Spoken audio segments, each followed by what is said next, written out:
வேலையெல்லாம் முடிச்சுட்டு சரி ஓகே கொஞ்சம் நேரம் ரிலாக்ஸ் பண்ணுவோம் அப்படின்னு பார்த்தீங்க. நம்ம தோப்புக்கு பக்கத்தில் என்னடா ரொம்ப நேரம் யாரோ பேசிக்கிட்டு இருக்காங்களேன்னு பார்த்தா நம்ம ஐஸ் வண்டிக்காரரு அட்ரஸக்க ஒரு ஐஸ் வாங்கலாமே அப்படின்னு போகிறேங்க. ஸோ வேலை பார்த்து ரொம்ப டயர்டாக இருக்குல்லையா, சரி ஓகே சரி கொஞ்சம் ரிலாக்ஸாக ஐஸ்கிரீம் சாப்பிடுவோமே அப்படின்னு பார்த்தீங்களா, ஐஸ் வண்டிக்கார் ஏதோ சீரியஸாக பேசிக்கிட்டு இருக்காரு. தாத்தா ஐஸ்கிரீம் வேணும். என்ன ஐஸ்ன்னு பார்க்கலாமா?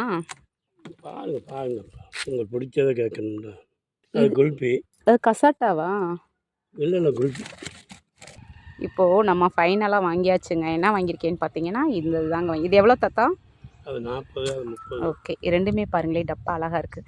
சரி ஒரு டைம் இந்த டப்பா வாங்கிக்கோ, இன்னொரு டைம் இந்த டப்பா வாங்கிக்கிடுவோம். ஐஸ்கிரீம் பாருங்கள் நல்லா மல்டி கலராக இருக்குது, சூப்பராக இருக்குது. அதை விட எனக்கு இந்த டப்பா பிடிச்சிருக்குங்க.